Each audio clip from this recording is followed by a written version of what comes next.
ఈ ఉదయమున నీవు ఎవ్వరినీ కలుసుకొనక ముందు ప్రభువును కలుసుకో.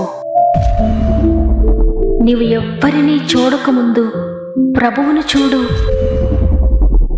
నీవు ఎవ్వరితో మాట్లాడకముందు ప్రభువుతో మాట్లాడు. నీవు దేనిని వెదకకముందు ఆయన రాజ్యమును నీతిని వెదకు.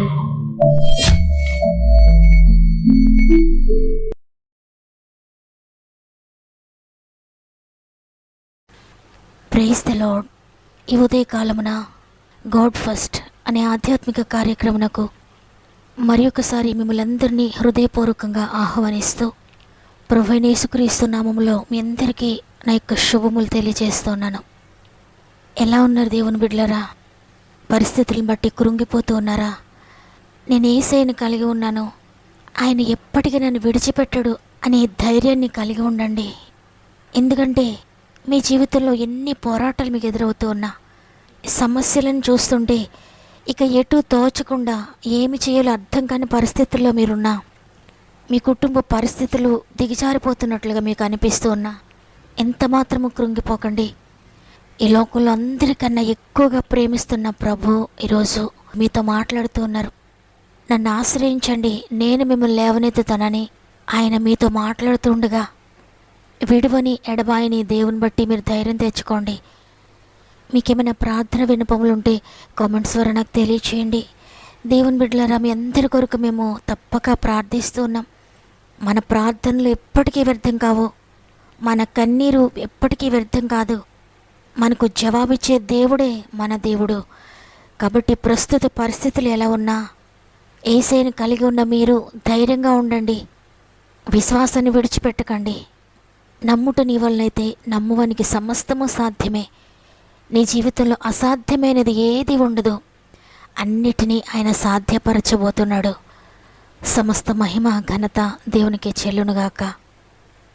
ఈరోజు ప్రభు మనతో మాట్లాడుతున్న అద్భుతకరమైన మాట సామెతలు 3వ అధ్యాయము 26వ వచనము. యెహోవా నీకు ఆధారమగును, నీ కాలు చిక్కుబడకుండునట్లు ఆయన నిన్ను కాపాడును. ఆమేన్. మీ కాలు చిక్కుబడే పరిస్థితుల్లో మీరున్నారా? మిమ్మల్ని చిక్కించుకోవాలని మనుషులు ప్రయత్నిస్తూ ఉన్నారా?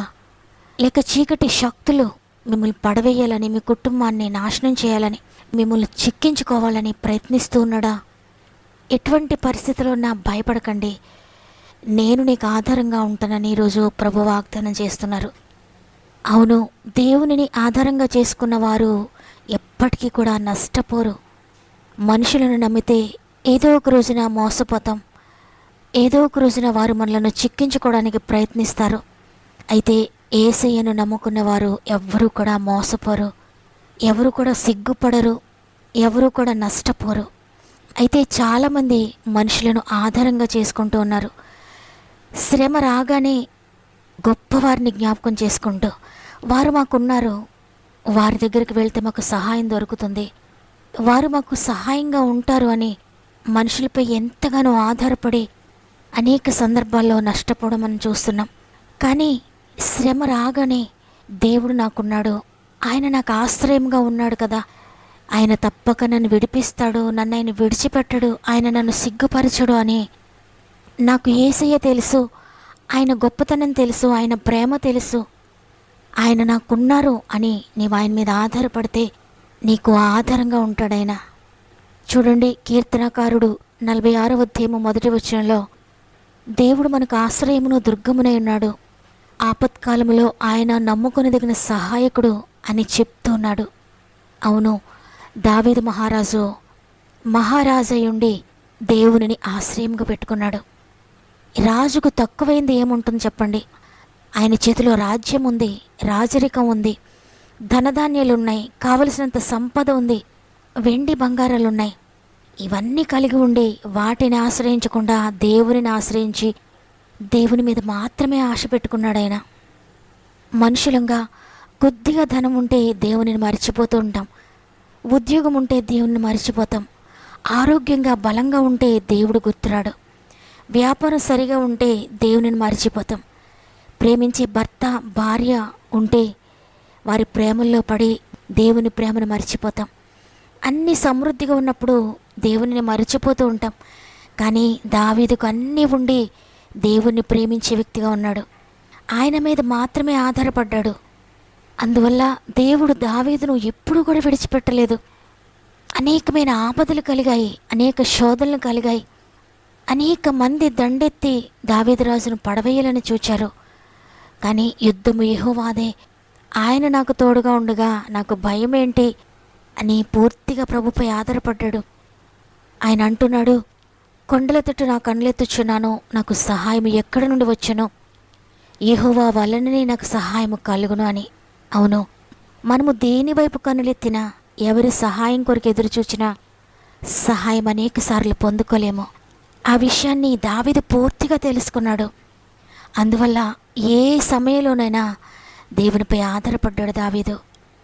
మనుషుల వైపు కన్నులెత్తితే, రాజుల వైపు కన్నులెత్తితే, అధికారుల వైపు కన్నులెత్తితే, ధనం వైపు చూస్తే, బంధువుల వైపు చూస్తే మనకు సహాయం రాదు. దేవాది దేవుని వైపు, ఆయన సహాయం కొరకు ఎదురు చూస్తే తప్పక సహాయం అనుగ్రహించబడుతుంది. ఎటువంటి సమస్యలోనైనా దేవునిని ఆధారంగా చేసుకుంటే ఆయన నీ కాలు చిక్కుపడకుండా నిన్ను విడిపిస్తాడు. భయంకరమైన విడిచిపెట్టలేని పాపంలో నీవు చిక్కుపడి ఉన్నావా? మనుషులు నీ కాలు చిక్కుపడి నీవు తొట్టిల్లాలని ఒకవేళ ఎదురు చూస్తున్నా ఎంతమాత్రం భయపడద్దు. ప్రభువును ఆధారంగా చేసుకున్న నిన్ను ఆయన తప్పక విడిపిస్తాడు. ఆర్థిక బంధకాలు నిన్ను చిక్కించుకోవాలని, నిన్ను పడవేయాలని చూస్తున్నా భయపడద్దు. అనారోగ్యము నిన్ను పడవేయాలని, నీ శరీరాన్ని కృంగదీయాలని నిన్ను బాధిస్తూ ఉన్నా భయపడద్దు. దేవుని ఆధారంగా చేసుకో. ఏదైనా చేయగలిగిన సమర్థుడైన నీ జీవితంలో గొప్ప కార్యం చేస్తాడు. ఇంతవరకు అనేకులను ఆశ్రయించి నలిగిపోయావేమో, అనేకుల మీద ఆధారపడి ఒకవేళ మోసపోయావేమో, ఉద్యోగంలో సమస్యలతో బాధపడుతున్నావా? వ్యాపారంలో ఇబ్బందులు ఎదుర్కొంటూ ఉన్నావా? స్వంత వారి నిన్ను చిక్కించాలని, నిన్ను పడవేయాలని ఎదురు చూస్తున్నారా? ఏ పరిస్థితి అయినా, ఎటువంటి సమస్యలు ఉన్నా, అయ్యా నేను నీ వైపు చూస్తున్నాను, నీవే నాకు ఆధారం అని ఆయనను ఆధారంగా చేసుకుంటే తప్పక నీకు సహాయం దొరుకుతుంది. నీవు యథార్థంగా దేవునిపై ఆధారపడినప్పుడు, అయ్యా ఈ లోకంలో నాకు ఎవ్వరూ తోడు లేరయ్యా, ఎవరి సహాయము నాకు లేదు, ఎవ్వరూ నాకు దిక్కులేరు, నీవే నాకు దిక్కయ్యా అని ఆయన వైపు చూచి ఆయన మీద నీవు ఆధారపడితే నిశ్చయముగా ఆయన సహాయం చేసే దేవుడు నీ కాలు చిక్కుపడకుండా నిన్ను విడిపిస్తాడు. ఈరోజు ఈ మాటలు వింటున్న ప్రియ చెల్లి, ప్రియ తమ్ముడు, ప్రియ అక్క, అన్న, ఇంతవరకు నీవు నీ జీవితంలో జరిగిన అనేక సంఘటనల విషయంలో అనేక సార్లు పడిపోయిన పరిస్థితులను కలిగి ఉన్నావేమో. ఇంతవరకు ఎవరైనా నాకు సహాయం చేస్తారా, ఎవరైనా నాకు తోడుగా ఉంటారా, ఎవరైనా నా మీద జాలి పడతారా అని ఎవరి కొరకైనా నీవు ఎదురు చూచి భంగపడ్డావేమో. అనేక పనులు, అనేక ఆలోచనలు, బరువులు, బాధ్యతల్లో ఒకవేళ నీ బాధ్యతలు నీ శక్తికి మించినవైనా, నీవు చేయాల్సిన పనులు నీవు చేయలేనంత పెద్దవి అయినా, నిన్ను చిక్కించుకోవాలని చూచేవారు నీ ప్రక్కను 1000 మంది పడినా, నీ కుడి ప్రక్కను 10,000 మంది కూలినా, నీ భారము యెహోవా మీద మోపు, ఆయనను ఆశ్రయించు. ఆయన ప్రేమ ఎంత గొప్పదంటే ప్రాణమిచ్చిన ప్రేమ, నీ కొరకు రక్తం కార్చిన ప్రేమ. ప్రాణమిచ్చిన ప్రభు నీకు కావలసినవన్నీ కూడా తప్పక ఇస్తాడు. నీకు సహాయకుడుగా ఉంటాడు. ఆపత్కాలంలో ఆయన నమ్ముకునదగిన సహాయకుడు. కాబట్టి ఆయనను ఆధారంగా చేసుకో. నీవెక్కడ కూడా చిక్కుపడకుండా, నీ కాలు తొట్టిల్లకుండా, నీవు పడిపోకుండా, నీవు జారిపోకుండా, మనుషుల ఎదుట నీవు కూలిపోకుండా, శత్రువైన సాతాను నిన్ను పడవేయకుండా, ప్రతి అగ్ని బాణము నుండి, ప్రతి శోధన నుండి, ప్రతి భయంకరమైన సమస్య నుండి కూడా ఆయన నిన్ను విడిపించి నీకు ఆధారంగా నిలుస్తాడు, నీకు ఆలోచనకర్తగా ఉంటాడు.